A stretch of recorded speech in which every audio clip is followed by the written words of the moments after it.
சமையல் இதுவரைக்கும் நான் கொடுத்த ரெசிபிஸ் எல்லாமே உங்க எல்லாருக்கும் ரொம்ப பிடிச்சிருக்கும்னு நினைக்கிறேங்க. வாங்க இன்னைக்கு என்ன ரெசிபி பார்க்கலாம். கிச்சனுக்குள்ள போலாங்க. இப்போ கொஞ்ச நாளைக்கு முன்னாடி நான் வந்து சோயா வெஜ் கறி, வெஜ் ஃபிஷ்ஷு இதெல்லாம் இருக்க ஸ்டோருக்கு போயிட்டு உங்களுக்கு வீடியோ கொடுத்துருந்தேன். நீங்கள் எல்லாருமே ரொம்ப நல்ல வரவேற்பு கொடுத்துருந்தீங்க. நான் அங்கேருந்து வரும்போது சிக்கன் வெஜ் கறி இந்த மாதிரியெல்லாம் கொஞ்சம் வாங்கிட்டு வந்தேன். அந்த சிக்கன் வெஜ் கறியை தான் இன்றைக்கி நான் உங்களுக்கு செஞ்சு காட்ட போகிறேன். அதோடவே வந்து பனானா ஹல்வாவும் இன்றைக்கி செய்ய போகிறேங்க. இந்த சோயா வெஜ் சிக்கன் ரெசிப்பியும் பனானா ஹல்வா ரெசிப்பியும் ரெண்டையும் ஒரே வீடியோவாக தான் நான் கொடுக்க போகிறேங்க. அப்புறம் அக்ரிகல்ச்சர் காலேஜில் பொங்கல் செலிப்ரேஷன் எப்படி பண்ணாங்க அப்படிங்கிறதையும் இதோடையே சேர்த்து கொடுக்குறேங்க. இந்த பொங்கல் செலிப்ரேஷன் வீடியோ கொடுக்க கொஞ்சம் லேட் ஆகிடுச்சுங்க, சாரிங்க. இப்போ வீடியோக்குள்ளே போகலாங்க. இப்போ நம்ம ஃபஸ்ட்டு வாழைப்பழ ஹல்வா பண்ணிடலாங்க. இந்த ஹல்வா வந்து ரொம்பவே ஈஸியாக பண்ணலாங்க. வாழைப்பழம் நான் இன்றைக்கி நேந்திரம் பழம் தான் எடுத்திருக்கேன். பாருங்கள் எப்படி ஒட்டாமல் வருது பாருங்களேன். பச்சைநாடம் பழம், ரஸ்தாளி பழம் எதுவாக இருந்தாலும் நம்ம செய்யலாங்க. ஆனால் பழம் மட்டும் ரொம்ப கனிவாக இருக்கணுங்க. நான் வந்து வாழைப்பழம் எடுத்துக்கிட்டேன். நெய், சர்க்கரை, கோதுமை மாவு இதெல்லாம் வச்சு தான் இந்த ஹல்வா பண்ணினேங்க. இப்போ வந்து 3 வாழைப்பழம் நான் கனிஞ்ச வாழைப்பழமாக நேந்திரம் பழம் எடுத்திருக்கேன். அதுக்கு வந்து ஒரு 7 டேபிள் ஸ்பூன் நாட்டு சர்க்கரை, 3 டேபிள் ஸ்பூன் கோதுமை மாவு எடுத்திருக்கேங்க. அப்புறம் நெய், ஏலக்காய் தூள், முந்திரி இதெல்லாம் தான் எடுத்திருக்கேங்க. இப்போ நம்ம வாழைப்பழத்தை தோலை உரிச்சிட்டு நல்லா கட் பண்ணி எடுத்துக்கலாங்க. இந்த மாதிரி பீசஸ் போட்டு எடுத்து அதுக்கப்புறமா தான் நம்ம வந்து மிக்ஸி ஜாரில் சேர்த்து அடிக்கணுங்க. ரொம்ப கனிவாகவும் இருக்கக்கூடாது, ரொம்ப கெட்டியாகவும் இருக்கக்கூடாது. ஓரளவுக்கு பழம் வந்து நல்லா சாப்பிட்ற பக்குவத்தில் இருக்கணுங்க. இந்த மாதிரி நம்ம கட் பண்ணி எடுத்து வச்சுக்கணும். இப்போ இதை நம்ம ஒரு மிக்ஸி ஜாரில் சேர்த்துடணுங்க. எல்லாத்தையும் ஒட்டு மொத்தமாக நம்ம சேர்த்துக்கலாம், பிரச்சனையே இல்லை. 3 டேபிள் ஸ்பூன் இப்போ கோதுமை மாவும் சேர்த்தாச்சு. இப்போ நான் 1 கப் அளவுக்கு நாட்டு சர்க்கரை எடுத்து வச்சுருந்தேன். இப்போ அதையும் சேர்த்துட்டேங்க. இப்போ நம்ம எல்லாத்தையும் ஒட்டு மொத்தமாக சேர்த்தாச்சு. இதை நல்லா அடிச்சுக்கலாம். பாருங்கள், தண்ணியே விடாமல் இந்த அளவுக்கு நமக்கு ஒரு குழகுலா பக்குவம் வந்திருக்கு. இப்போ இதை ஒரு பேனில் சேர்த்துடலாங்க. பாருங்கள், இந்த மாதிரி இருக்கும். இதை பேனில் சேர்த்ததுக்கப்புறமா நம்ம இதில் கொஞ்சம் நெய் விட்டுக்கலாங்க. ஒரு 2 டீஸ்பூன் அளவுக்கு நெய் விட்டுக்கிறேன். நெய் வந்து இதுக்கு ஜாஸ்தி பிடிக்காதுங்க. இப்போ நம்ம இதை கொஞ்சம் மீடியம் ஃப்ளேமில் வச்சுட்டு அப்படியே கிளறிட்டே இருக்கணுங்க. ஏலக்காய் தூள் சேர்த்துக்கலாம். நல்லா கொஞ்சம் கெட்டிப்படுற வரைக்கும் இந்த மாதிரி கிளறிக்கணும். ஒரு 5 நிமிஷத்துலேயே கெட்டிப்பட்டுரும். அதுக்கப்புறமா மறுபடியும் நம்ம கொஞ்சம் நெய் விட்டு நல்லா பெரட்டி விட்டு இறக்கிக்கலாம். இறக்கும்போது விருப்பப்பட்டால் நம்ம மறுபடியும் கொஞ்சம் நெய் விட்டுக்கலாம். நான் இப்போ வந்து நெய்யில் வறுத்த முந்திரி சேர்த்துட்டேங்க. இப்போ வந்து பாருங்கள், அல்வா கன்சிஸ்டன்சி வந்துருச்சு. மறுபடியும் 1 டீஸ்பூன் மட்டும் நெய் சேர்த்துக்கிட்டேன். மொத்தமே வந்து ஒரு 4 டீஸ்பூன் அளவுக்கு நெய் சேர்த்தா இதுக்கு போதுமானதுங்க. நல்லா ஒட்டாத பதம் வர்ற வரைக்கும் பெரட்டிட்டு இந்த மாதிரி இறக்கி வச்சிடலாங்க. அவ்வளோதாங்க, நம்மளோட ஹல்வா இப்போ ரெடி ஆயிடுச்சு. ஒரு ஸ்பூன் வச்சு எடுத்து பாருங்கள். ஸ்பூனில் வந்து இந்த மாதிரி ஒட்டாமல் வரணுங்க. இப்போ இதை வேற ஒரு பவுலுக்கு நம்ம ட்ரான்ஸ்ஃபர் பண்ணிடலாங்க. நம்மளோட வாழைப்பழ அல்வா ரெடி ஆயிடுச்சுங்க.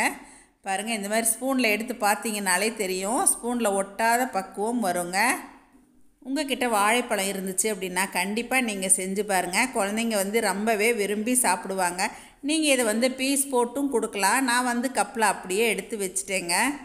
நம்ம இதில் சேர்த்துருக்க விஷயங்கள் எல்லாமே வந்து ரொம்ப ஹெல்த்தியானது தாங்க. நாட்டு சர்க்கரை, கோதுமை மாவு, கொஞ்சமாக நெய் சேர்த்துருக்கோம், வாழைப்பழம் இது எல்லாம் இருந்துச்சு அப்படின்னா நம்ம டக்குன்னு ஈஸியாக இந்த ஹல்வா பண்ணிடலாங்க. அடுத்ததாக நம்ம வந்து வெஜ் சோயா கறி எப்படி பண்ணுறது, அதாவது சிக்கன் கறின்னே கூட சொல்லலாம். இதை நான் வந்து சிக்கன் பால்ஸ் தான் வாங்கிட்டு வந்திருக்கேன். இப்போ வந்து இதை வச்சுட்டு தான் நம்ம இன்றைக்கி ஒரு கிரேவி சப்பாத்திக்கு தான் நம்ம இன்றைக்கி பண்ண போகிறோங்க. இப்போ இது ஒரு பவுலில் சேர்த்துட்டேங்க.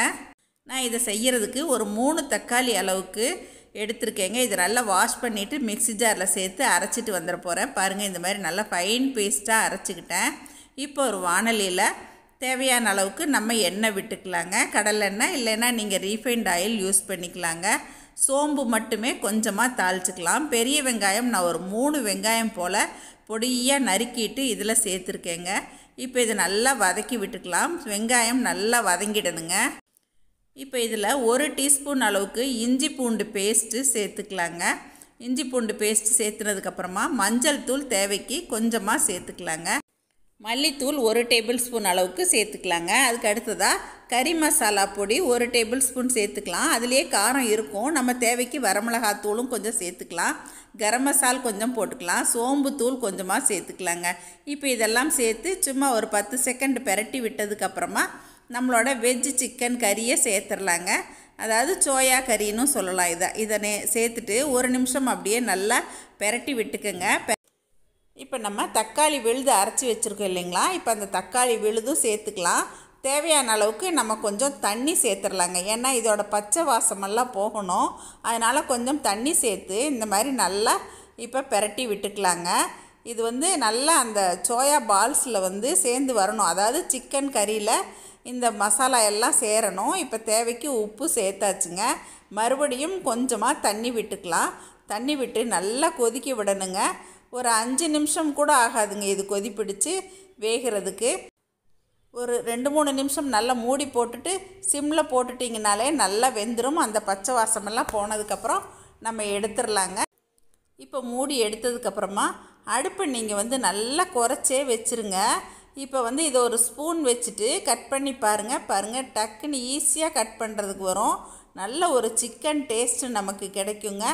நான்வெஜ்ஜு சாப்பிடாதவங்க இந்த மாதிரி வெஜிடேரியன்லேயே நம்ம வாங்கி வித்தியாசமாக செய்யலாங்க. எப்பயாச்சும் ஒரு நாளைக்கு வாங்கி இந்த மாதிரி நம்ம செஞ்சு சாப்பிட்லாங்க.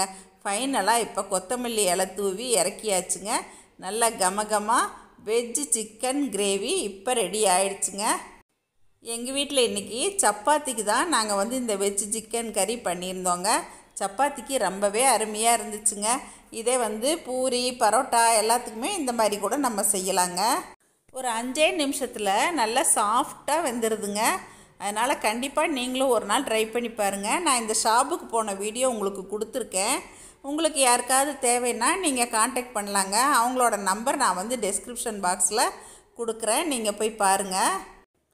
எப்பயும் ஒரே மாதிரி செய்கிறதுக்கு இந்த மாதிரி ஒரு நாளைக்கு நீங்களும் ட்ரை பண்ணி பாருங்கள். இப்போ நம்ம அந்த அக்ரிகல்ச்சர் காலேஜில் பொங்கல் செலிப்ரேஷன் பண்ணாங்க. அதை நான் வீடியோவாக எடுத்து வச்சுருந்தேங்க. உங்களுக்கு கொடுக்கறதுக்கு ரொம்ப லேட் ஆகிடுச்சுங்க. கரும்பெல்லாம் வச்சு பாருங்கள், நல்ல மண்பானையில் தான் இந்த மாதிரி பொங்கல் செஞ்சாங்க. அங்கே போட்டிருந்த கோலம் எனக்கு ரொம்ப பிடிச்சிச்சுங்க. அந்த காலேஜ் ஸ்டூடெண்ட்ஸ் தான் எல்லாருமே கோலம் போட்டாங்க. ரொம்பவே சிரத்தையாக போட்டிருந்தாங்க. நான் போகும்போது கொஞ்சம் கலைஞ்சிருச்சு, இருந்தாலும் ரொம்ப அழகாக இருந்துச்சு. இதையெல்லாம் உங்களுக்கு காட்டணும் அப்படின்னு நினச்சி தான் நான் வீடியோ எடுத்து வச்சேங்க. பாருங்கள், காலேஜில் கூட எவ்வளோ சிரத்தையாக பொங்கல் விழா கொண்டாடுறாங்க. எல்லாருமா ஒன்று சேர்ந்து ஸ்டூடெண்ட்ஸ் எல்லாம் வெல்லம் கொட்டி கொடுக்குறாங்க. இலை வாங்கிட்டு வந்து வச்சுருந்தாங்க. வாழைப்பழம், அதே மாதிரி தேங்காய் பழம், குத்து விளக்கு எல்லாமே எடுத்து வச்சு எல்லோரும் ரொம்ப சந்தோஷமாக ஸ்டூடெண்ட்ஸ் எல்லாருமே சாமி கும்பிட்டாங்க. அப்புறம் பாருங்கள், நெய்யில் முந்திரி ஒரு பக்கம் வறுத்துட்ருக்காங்க. இப்போ சாமி கும்பிட்றதுக்கு எல்லாமே ரெடி பண்ணிட்டாங்க. அப்புறம் நானும் என்னோடய பங்குக்கு மஞ்சள் கொத்து எங்கள் வீட்டிலேருந்து நான் கொண்டு போய் கொடுத்தேங்க. எங்கள் வீட்டுக்கு பக்கத்தில் இருக்க அக்ரிகல்ச்சர் காலேஜில் சாமி கும்பிட்ட இந்த நிகழ்வுகளை நானும் கலந்துக்கிட்டது எனக்கு ரொம்ப சந்தோஷமாக இருந்துச்சுங்க. எனக்கு ஃபைனலாக வீட்டுக்கே அவங்க கொண்டு பொங்கல் பிரசாதமும் கொடுத்தாங்க. ரொம்ப சந்தோஷமாக இருந்துச்சுங்க. இன்றைக்கி நான் கொடுத்த இந்த வெஜ்ஜு சோயா சிக்கன் கறியும் பனானா ஹல்வாவும் உங்கள் எல்லாருக்கும் ரொம்ப பிடிச்சிருக்குன்னு நினைக்கிறேங்க. கண்டிப்பாக நீங்களும் இந்த மாதிரியெல்லாம் ட்ரை பண்ணி பாருங்கள். இதை பார்த்துட்டு எப்பயும் போல் உங்களோட ஃபீட்பேக் சொல்லுங்கள், ஷேர் பண்ணுங்கள், சப்ஸ்கிரைப் பண்ணுங்கள். தேங்க்யூ. சரசூஸ் சமையல் பாருங்கள், சமையல் நல்லா பண்ணுங்கள். சரசூஸ் ஃபுட் ப்ராடக்ட்ஸ் பொடி வகைகள் தேவைப்படுறவங்க இங்கே கொடுத்துருக்க வாட்ஸ்அப் நம்பரில் எங்களை காலை 10 மணி முதல் இரவு 7 மணி வரைக்கும் காண்டாக்ட் பண்ணலாங்க. தேங்க்யூ.